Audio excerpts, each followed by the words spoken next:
Gente, hoje eu queria dar continuidade à série que nós começamos semana passada com a Dona Rô, pregando sobre o Espírito Santo. Quem estava aqui semana passada? Dona Rô falou sobre o templo do Espírito Santo. Foi bom? Foi bênção demais. Glória a Deus pela Dona Rô. E eu queria dar continuidade à nossa série sobre o Espírito Santo. No domingo de Pentecostes, nós deixamos esse mês reservado justamente por conta dessa data litúrgica para nós. E eu queria que vocês abrissem a Bíblia em João capítulo 16, versículo 5. Nós vamos falar sobre o melhor de Deus para nós hoje nessa manhã. Olha, estou falando que daqui a pouco vocês vão ter que passar pelo Vale do Sal. O melhor de Deus para nós. Eu tenho aprendido que é legal contar histórias quando você prega, né? Então eu vou contar uma história para vocês hoje. Uma história baseada em fatos não verídicos. É uma história de um filme, um livro, e muito crente, quando ouve esse nome, fica com medo, né? Por exemplo, minha esposa mesmo só pôde assistir esse filme depois de 18 anos casada comigo, porque a mãe dela não deixava, porque senão os demônios os dementadores iriam pegar ela, né? Harry Potter, né? É uma saga de livros e filmes, e eu amo, né? Não é deixados para trás. Harry Potter são 7 livros, 8 filmes. E eu só confesso o meu pecado agora aos Potterheads, que eu nunca li nenhum livro, porque eu não tenho dinheiro para comprar livro de Harry Potter. Ou eu compro Harry Potter ou eu compro teologia. Então, teologia, né? Então, esse é o meu Deus, né? Mas eu assisto diversas vezes aos filmes com minhas irmãs, comigo mesmo, com meus filhos. E agora estou praticando inglês, assisto em inglês para Harry Potter, né? Falando assim, né? Mas o penúltimo filme, que é As Relíquias da Morte, parte 1, né? É um dos filmes mais complexos da série, mais diabólicos. Se você acha que Harry Potter só fala de demônio e bruxaria. Fala também. Né? Mas ele é cheio de suspense, porque a história começa no primeiro filme com aquela historinha boba de 3 criancinhas, né, inocentes, bobinhas, brincando com uma varinha e voando de vassoura. Agora eles estão enfrentando o medo da morte, na verdade a perseguição e pessoas morrendo ao lado deles, pessoas queridas, cheio de suspense, um clima já mais pesado mesmo, que você tem que orar antes de assistir, né? E aí você vem com o início do filme, com a cena do Dumbledore caindo da torre, para lembrar que aquilo ali foi épico, né? O Dumbledore fazendo assim, né? Todo mundo chorou, levantou a varinha, né? Aquela coisa toda, né? Então o Dumbledore morre no 6º filme, mas no 7º relembra isso. E o Harry Potter, ele tem uma missão, meio que por osmose, de procurar um negócio chamado Horcrux. Se você não leu ou assistiu Harry Potter, depois, se você quiser fazer isso, faça. Horcrux eram objetos que o Lorde das Trevas, o inimigo, né, o antagonista do filme, usou alguns objetos para partilhar a sua alma, para fazer com que ele não fosse totalmente destruído e o mal imperasse ainda mais sobre o mundo bruxo, né? E ele, como uma pessoa, Deus te crie, uma pessoa principal ali da figura da maldade, ele queria que ele nunca morresse, né? O professor Dumbledore, ele deixa essa missão e um testamento para o seu trio de amigos, né? Harry, Rony e Hermione, né? E esse testamento é lido nesse 7º filme, né? E eles estavam ali prestes a ser expostos a riscos severos. Pessoas estavam perseguindo 3 adolescentes para matar a gente. Que coisa de maluco, né? E aí, ele deixa 3 presentes de herança para esses amigos.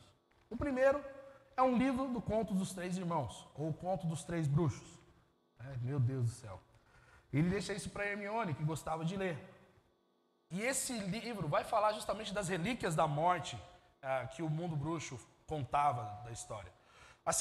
O segundo presente que ele deixa é a espada de Gryffindor, que era uma espada poderosa que o Harry Potter, no seu 2º filme, tinha usado para matar uma cobra gigante, um basilisco, né? E o terceiro presente é um desiluminador que ele deixa para o Rony. Que todo mundo olha para aqueles presentes e fala assim, beleza, dos 3, 2 tinham ali mesmo porque a espada estava perdida. Mas o Rony olha para o seu desiluminador e fala, cara, para que essa utilidade? Aquele livro com uma história infantil para adolescentes, né? Eles estavam ali naquele momento ouvindo aquele testamento, recebendo aqueles presentes do falecido professor Dumbledore, tristes, aflitos, só que eles viam que eles eram a única esperança para destruir o Lorde das Trevas, porque o testamento indicava isso para eles: vocês vão destruir o Lorde das Trevas. E só que, pensa bem, 3 adolescentes contra o capeta do filme, né? Eles ficavam olhando e falando: impossível a gente completar a missão que o Dumbledore deixou para a gente, de achar esses objetos e destruir o Lorde das Trevas, né? A história se desenrola, né? O filme termina no segundo filme, claro, e nós podemos ver que esses presentes que o Dumbledore deixa para esses 3 adolescentes foram essenciais para o desfecho dessa história ser triunfante e bela, uma das sagas mais brilhantes e caras de Hollywood nos últimos anos para adolescentes e jovens como éramos. O que isso tem a ver com Domingo de Pentecoste, Espírito Santo, para a nossa vida? Tipo, o pastor ficou muito louco agora, né?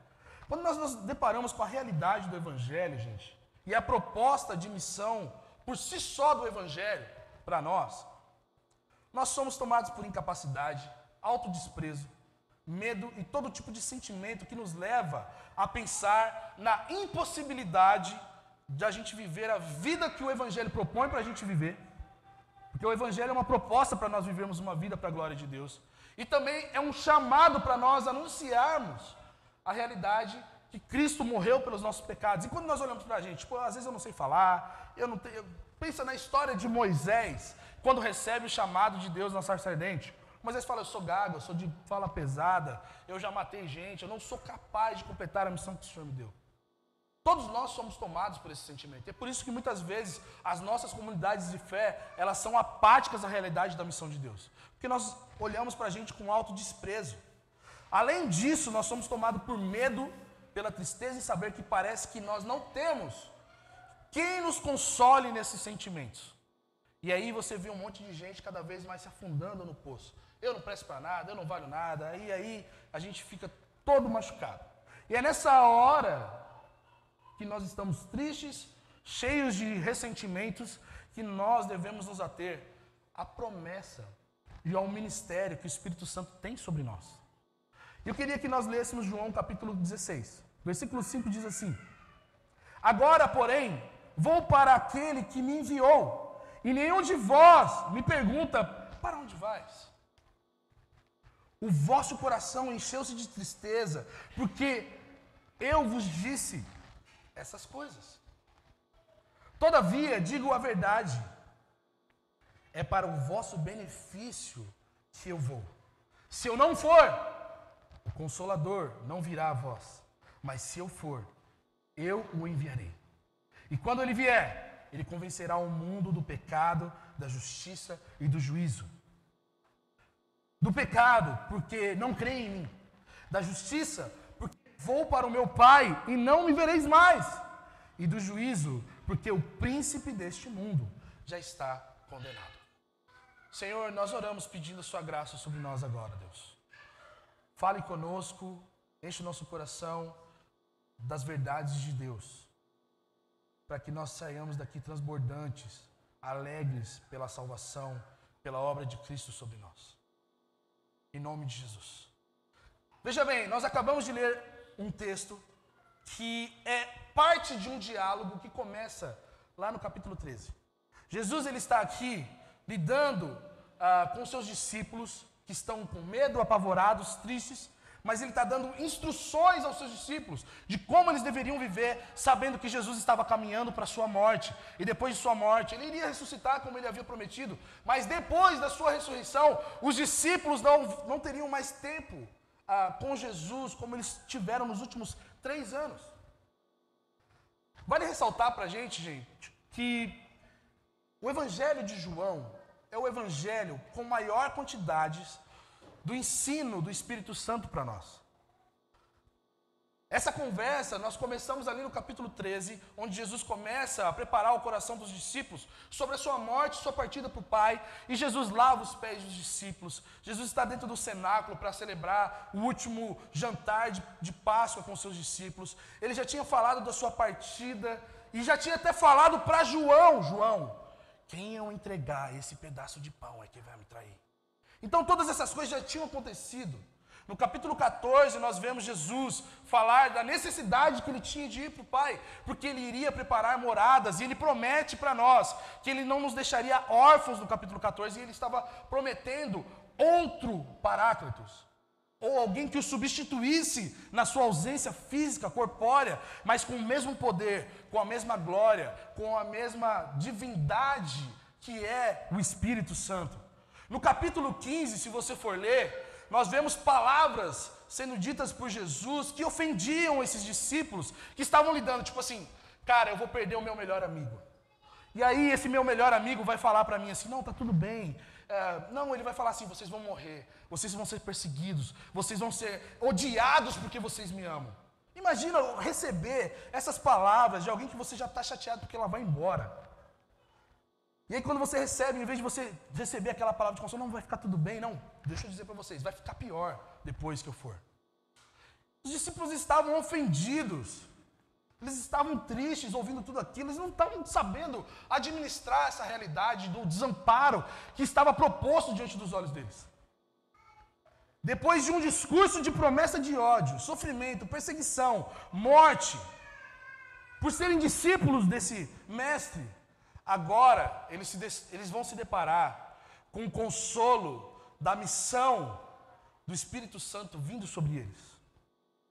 Jesus, ele está dizendo para eles, ó, eu estou saindo de cena, galera. Agora eu vou embora. E é isso que nós lemos no versículo 5. Eu vou para aquele que me enviou. Eu estou indo embora. Jesus, ele não estava sendo expulso à força desse mundo. Jesus, ele não estava indo embora porque ele estava sendo rejeitado, mas voluntariamente Jesus estava dando sua vida por amor aos seus discípulos. A sua vida não foi tomada dele, como ele diz em João, que ninguém pode tirar a vida dele porque ele é a vida eterna. Ele estava dando a vida dele de bom grado. Ele estava depositando a vida dele no altar do mundo em favor de nós que éramos pecadores imundos, inimigos de Deus, para nós nos tornarmos filhos de Deus. Ele foi aquele que o Pai enviou para prestar contas de uma negociação, de uma dívida impagável por nós. Cristo estava indo diante do Pai agora. Estou voltando para o Pai para dizer, a conta está paga, o sangue está derramado. Agora nós temos uma família para nós. Mas não só isso, Jesus demonstra conhecer o coração dos seus amigos.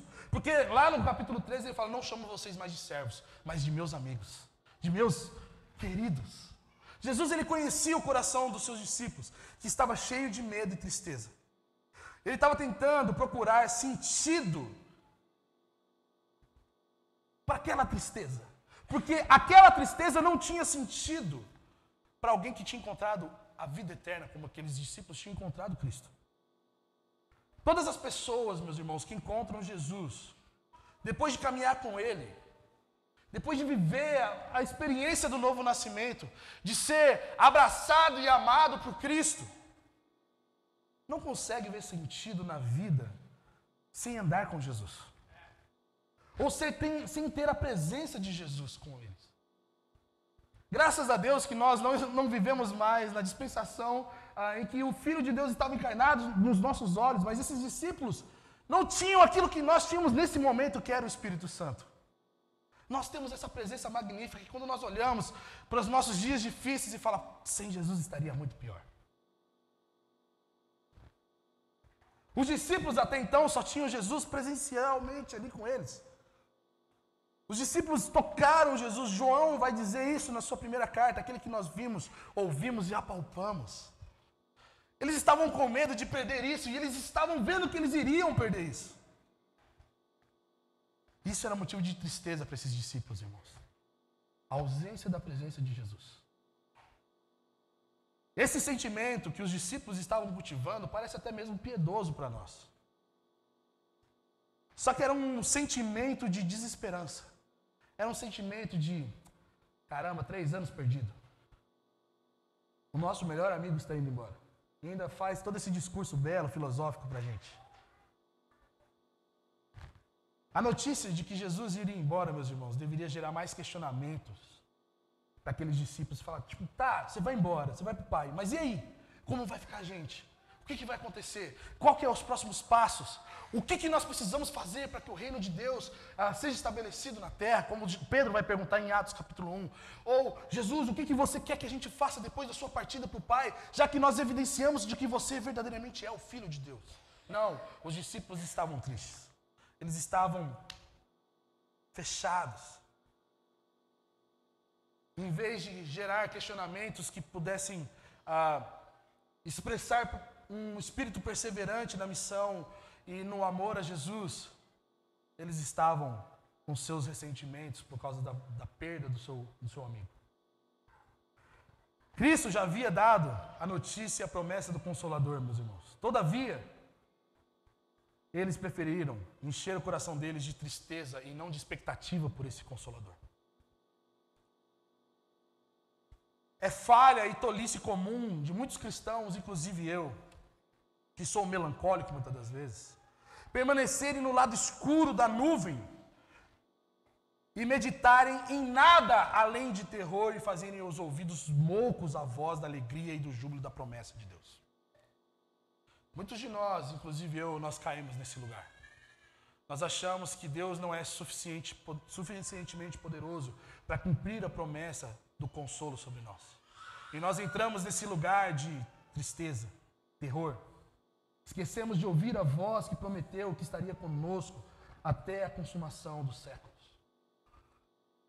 Os discípulos, nessa tristeza, estavam evidenciando uma coisa que muitos de nós temos aqui: o amor a este mundo. Porque eles estavam apegados àquele momento. Jesus está presente conosco. Mas não estavam com a expectativa no mundo vindouro em que a presença de Deus tomaria a terra como as águas cobrem o mar.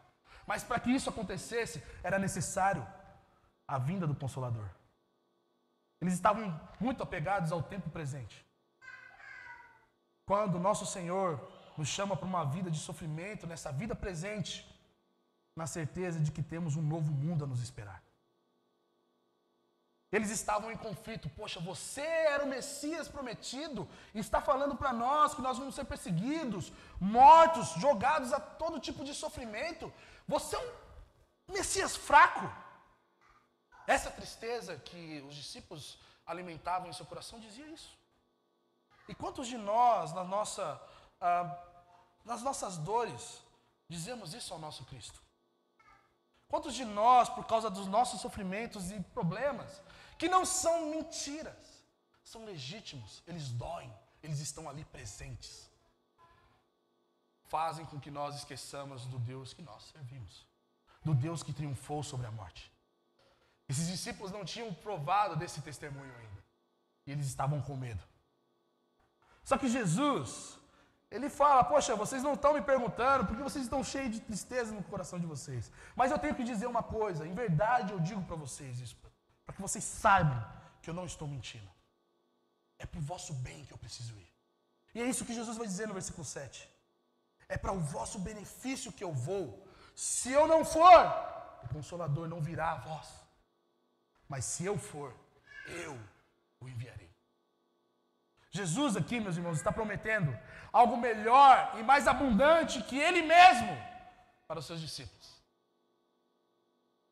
Algo que superabunda dele e do Pai, o Espírito de Deus. Cristo repete isso com frequência, para que eles pudessem de uma vez tomar conhecimento disso, com um favor inestimável da parte de Deus, que estava derramando do seu Espírito sobre toda a carne, meus irmãos. Nós termos o Espírito Santo morando em nós é graça de Deus, é favor de Deus, porque nós, na nossa pecaminosidade, não deveríamos nem receber essa presença doce, gloriosa, santificadora, regeneradora para os nossos corações. É graça de Deus, nós temos o Espírito de Deus em nós. Jesus queria que a presença e a obra do Espírito fossem, na verdade, melhores para os crentes do que a presença física e corpórea dele com seus discípulos. Pensa bem comigo. O que Jesus está falando para nós é que, e isso é a beleza da Trindade, eu estou indo embora, mas eu vou mandar alguém melhor que eu para vocês terem com vocês. E vocês vão amar tanto Ele, porque vocês vão amar tanto Ele, vocês também vão me amar.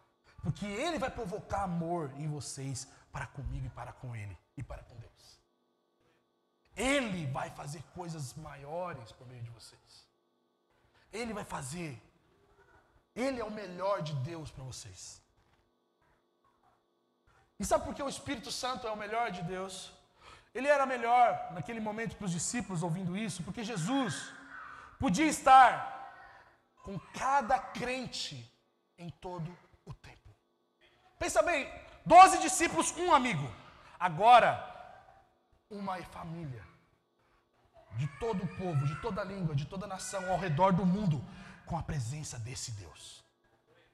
Não mais os 12, não mais a patota, não, agora uma família universal. Em que o Espírito é derramado e é presença desse Deus, Jesus, por meio desse Espírito, nessa família. Porque também o Espírito Santo é o melhor e era o melhor de Deus que os discípulos deveriam se apegar. Porque agora, por meio desse Espírito derramado sobre a igreja, esses discípulos, os 12 e toda a família de Deus, todo cristão, poderia entender Jesus melhor. Porque Jesus e as Escrituras, sendo a revelação máxima da pessoa de Deus, como nós já estudamos algumas vezes, são fruto do agir do Espírito em nós, dizendo, Ele é Deus. Abra os olhos para você conhecer Deus. E isso é só por meio do Espírito. O terceiro motivo de que o Espírito era a melhor coisa, ou o melhor de Deus para os discípulos e é o melhor de Deus para nós, era porque agora nós podemos ter um relacionamento mais confiante com Deus. Isso é muito importante porque nós achamos que ter relacionamentos com Deus consiste em convivência, e os discípulos estavam com esse pensamento. Como agora nós vamos ter comunhão com Deus se o Filho de Deus, que é Deus, está sendo retirado de nós? Jesus está provocando aqui a realidade daquilo que nós vivemos como relacionamento com Deus, que o nosso relacionamento com Deus é por fé, e não pelo que vemos. Os discípulos estavam sendo desafiados ali. Antes de Jesus partir, meus irmãos, os discípulos estavam confusos, eles estavam teimosos, eles estavam medrosos, egoístas e egocêntricos, apegados a esse mundo. Depois que Jesus partiu e derramou o seu Espírito em Atos capítulo 2, eles estavam sábios, rendidos, ousados e generosos. Essa é a bênção do Espírito Santo, transformando homens egocêntricos em homens piedosos. Transformando pessoas que estão vendo o fim delas em si mesmo e agora eles com olhos para Deus e vendo que eles foram feitos para a glória de Deus. E é por isso que Jesus está dizendo, é para o bem de vocês que eu estou indo. Porque se eu não for, vocês continuam cheios de problemas. Mas quando Ele vier, Ele vai fazer aquilo que só Ele pode fazer. Nós temos cantado no Brasil afora uma canção que Cristo é tudo que Deus pode nos dar. É uma canção bela, não é uma canção não bíblica. Mas Deus deu mais do que isso para nós. Ele deu o seu Espírito. E esse Espírito que abre os nossos olhos para ver a beleza de Deus. Esse Espírito que confirma a doce e santificadora presença de Deus em nós. Esse Espírito que nos dias mais difíceis nos lembra, eu estou convosco. Eu estou convosco. É esse Espírito que pode dizer aos nossos corações perturbados e aflitos as mesmas palavras do nosso Mestre, paz seja convosco. E nós provarmos dessa paz da mesma maneira que os discípulos, quando estavam aflitos com medo da realidade de se Jesus ressuscitou ou não. É esse Espírito que testifica a nós que Cristo ressuscitou dos mortos, porque foi esse Espírito que levantou Jesus do túmulo. É É esse Espírito, meus irmãos, que nos santifica porque Ele é santo. Ele é Deus. Ah, Espírito Santo. Como é bom ser aquele que recebe a sua presença. O texto continua dizendo para nós que o Espírito Santo tem um trabalho. O versículo 8 diz que quando ele vier, ele convencerá o mundo do pecado, da justiça e do juízo. Veja bem, o trabalho do Espírito Santo é apoiar esses discípulos que estavam todos medrosos, que depois se tornariam apóstolos, enviados por esse Espírito, soprados por ele, para a pregação do Evangelho.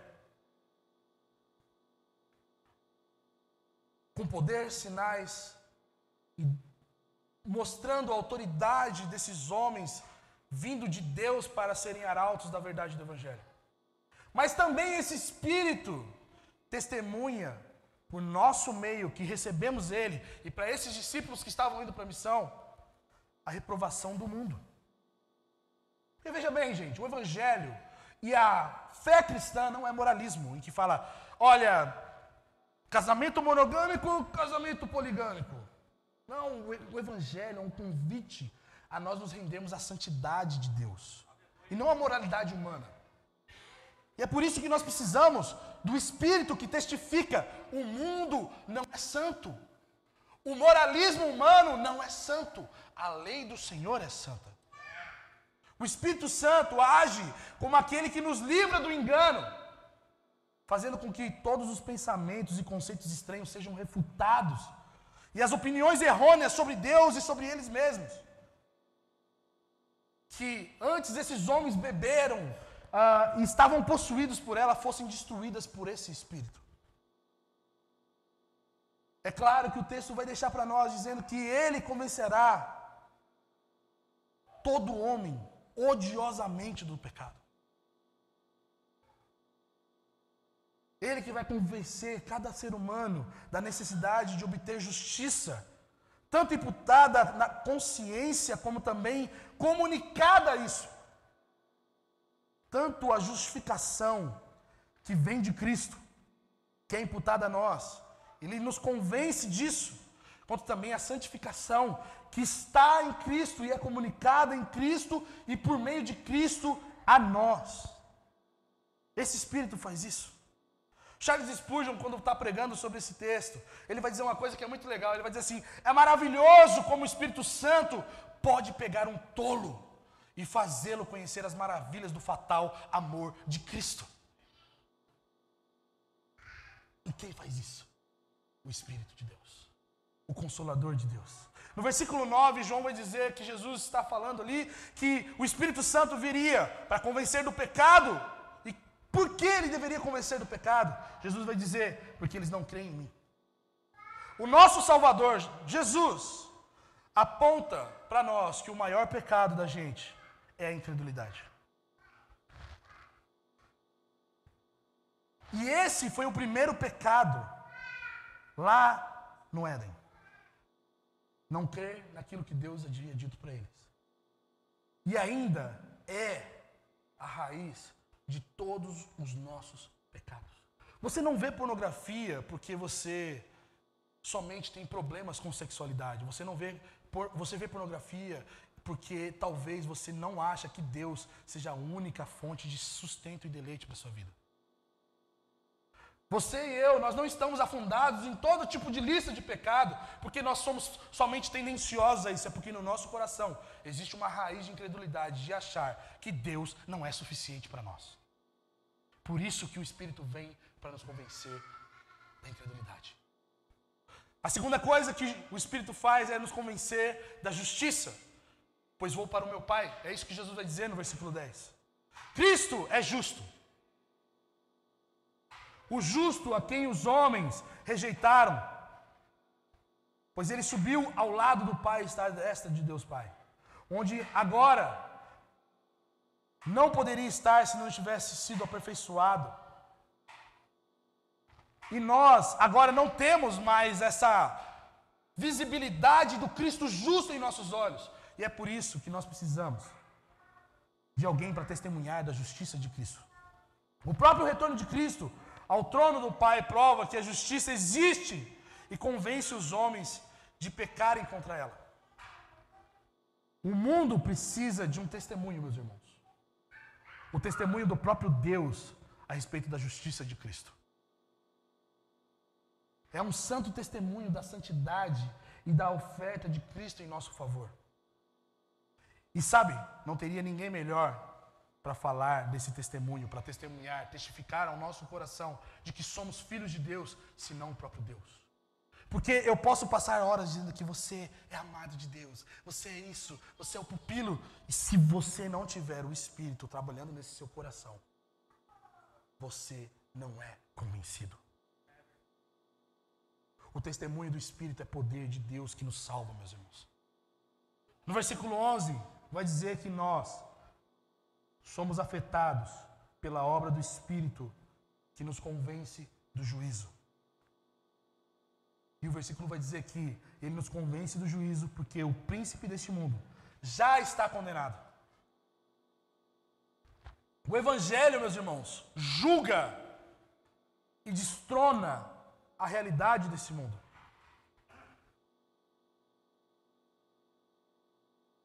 E ele destrona e julga o rei deste mundo. E o Evangelho nos anuncia que um dia haverá um julgamento de todo o mundo. Sabe, Satanás, ele é pela poderosa obra do Espírito, expulso das suas trincheiras, das suas fortalezas, dos seus castelos, das gaiolas que ele nos aprisiona. Para que nós agora recebamos a santidade de Deus e a corrupção seja rejeitada por nós, porque o Espírito está testificando a nós, dizendo: eu julgo o mundo como condenado. Eu julgarei aqueles que serão condenados, mas para os salvos eu digo: vocês estão em Cristo. Vocês não pertencem a esse mundo. Vocês não pertencem a Satanás, aos seus demônios, às suas gaiolas, às suas prisões mentais, ao pensamento que rege esse mundo. Vocês são de Cristo. Essa é a beleza da obra do Espírito Santo sobre nós. E eu quero concluir. Hoje nós vamos cear. E eu quero que você saiba que, como entendimento da ceia, a ceia é para os santos, os eleitos de Deus, para os salvos, que foram atingidos pelo testemunho desse Espírito Santo. Esse Espírito é aquele que faz com que nós tenhamos a certeza de estarmos em Cristo, porque é esse Espírito que nos leva a Cristo, a ter comunhão com Cristo. E é esse Espírito que nos faz ser abraçados pelo Cristo que quer ter comunhão conosco. E quando nós nos ceiamos, nós estamos dizendo isso para nós. Cristo está em mim e eu estou em Cristo. Cristo é meu cabeça e eu sou o seu corpo. Cristo é meu Senhor. Eu estou unido a Cristo e Cristo está unido a mim. É isso que nós fazemos quando ceiamos. E é por isso que nós precisamos, meus irmãos, reconsiderar que as nossas paixões por esse mundo são frutos de uma vida vazia do Espírito. Mas nós precisamos também lembrar, hoje, que o Espírito é dado sem medida a nós. Quanto mais cheios e conscientes da presença do Espírito Santo, para nós, menos aflitos com as questões deste mundo nós seremos. Menos perdidos nas questões deste mundo estaremos. A segunda coisa que nós precisamos lembrar é que o Espírito Santo foi e é o melhor de Deus para nós. Ele foi o presente da presença de Deus sobre nós, para que toda boa obra de Cristo fosse testificada a nós. Meus irmãos, sem o Espírito, a justificação não seria útil. A doutrina da santificação, da justificação da eleição, não seria evidente em nós. Esse Espírito é o melhor presente de Deus para nós. A terceira coisa que nós aprendemos com esse sermão é: o agir do Espírito em nós e no mundo testifica da santidade de Cristo e da redenção. O mundo entra em reprovação quando o Espírito Santo é derramado sobre a igreja em Atos 2. Porque esse Espírito testifica das coisas do alto, do nosso Senhor. O mundo, ele é conhecido pela pessoa de Deus e não por mero esforço humano ou programação de neurociência. Meus irmãos, o que provoca o novo nascimento não é moralismo ou pensamento positivo, é poder do Espírito. O agir do Espírito no mundo aponta para a justiça de Deus e para o seu triunfo. E sabe o que significa? É que a morte não deteve Cristo. É que a obra de Cristo na cruz para o nosso perdão foi concluída. É que agora pecadores podem se achegar a Deus, se arrepender de seus pecados e não serem fumegados pela ira esmagadora de Deus, porque o Filho de Deus fez isso em nosso favor. E esse Espírito nos faz andar em santidade aos olhos desse Deus. Não é uma lista, mas é poder de Deus. Nós precisamos, com aplicação prática, nos encher do Espírito. Nós precisamos ser cheios do Espírito para que o nosso coração seja cheio de esperança, meus irmãos. Cheios de esperança por mais de Deus. Porque o Espírito é esse algo mais que nunca se esgota. É para o vosso bem que eu vou, para que vocês recebam do Consolador a fonte de água viva que nunca sacia. Aquele que tem sede, venha e beba dele. Nós precisamos, com o passo prático, valorizar e honrar o Espírito Santo como um dom que Deus deu à igreja. Porque Ele é o nosso Consolador. Ele é aquele que garante a presença de Cristo no meio da igreja. E a última coisa que nós precisamos fazer nessa manhã é lembrar que o Espírito é poderoso para destruir as fortalezas da mente, destronar as ideias de Satanás que estão impregnadas na mente e no coração do homem, e que somente Ele pode fazer um pecador consciente da santidade de Deus e apto para a salvação. Eu queria convidar vocês a fechar os seus olhos. Eu queria repetir uma oração de John Owen, um puritano, que vai orar o seguinte a respeito do Espírito Santo. Espírito Santo, meu Consolador. Espírito Santo, eu te agradeço por teu grande amor e condescendência sem fim. Vens voluntariamente do Pai para ser o meu Consolador. Sabias quem eu era e o que eu poderia fazer, que eu te entristeceria, provocaria e apagaria e contaminaria o teu lugar de habitação. E ainda assim vieste para ser o meu Consolador. E agora buscas o meu progresso na santificação. E todos os frutos da regeneração, dissuadindo-me do mal. Em troca, posso eu buscar a santidade, por causa do teu amor, bondade e ternura. Que eu te deleite com a minha obediência e não te entristeça com perversidades e tolices. Espírito Santo, em teu infinito amor e bondade para comigo, concedestes em ser o meu Consolador. O que fazes de forma voluntária, livre e poderosa. Quanto tenho recebido de ti, ó Espírito, na multidão das minhas perplexidades, como tens refrigerado a minha alma. Posso viver um dia sequer sem tuas consolações? Acaso irei eu entristecer com minha negligência, pecado e tolice? Não. Que o teu amor me constranja, Espírito. Cada passo que eu der seja agradável a ti.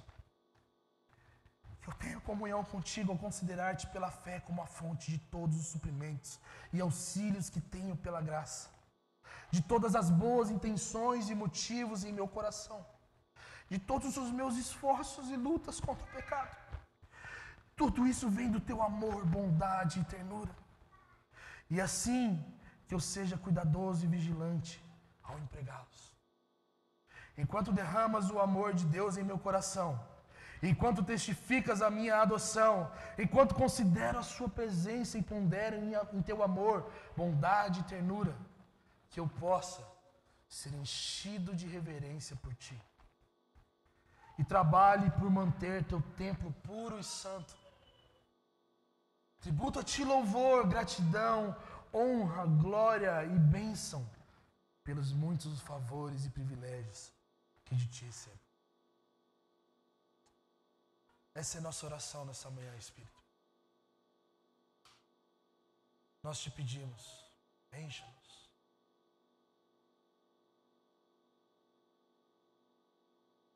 Encha-nos, Espírito. Ajuda-nos a perseverar em ti. Ajude-nos a compreender o seu mistério. Ajude-nos, Espírito de Deus. Você é Deus em nós, o Deus glorioso. Você não é uma energia, você não é um pensamento, você é a pessoa de Deus em nós. Convença-nos dos nossos pecados nessa manhã. Remova a frieza dos nossos corações.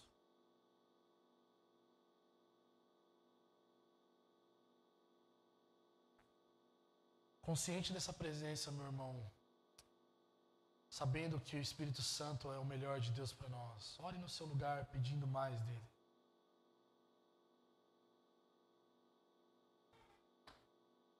Abra sua boca agora e levante orações a esse Deus que está aqui.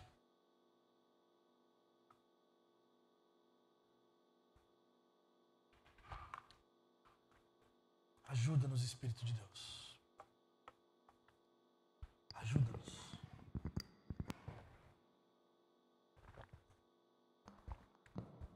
Tem misericórdia da nossa incredulidade e gera fé em nós agora, Senhor. Seja conosco, Senhor. Fortalece-nos em Ti para a glória do Seu nome, Deus. Que a Sua obra transformadora remova de nós toda a tristeza, todo o medo, toda a insegurança que nós temos a respeito de nós mesmos e testifica em nós, Senhor, a Sua graça, o Seu favor sobre nós.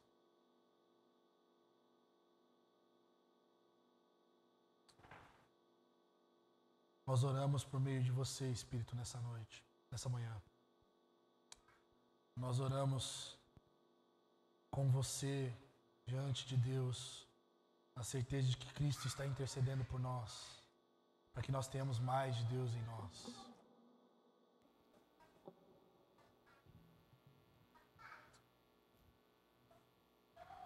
Ó Espírito de Deus.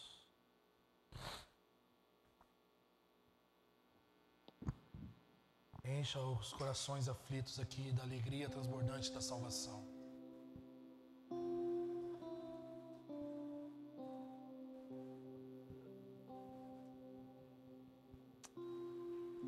Oh Espírito Santo, você veio em Atos e transformou homens fracos em homens ousados que viveram para a glória de Cristo.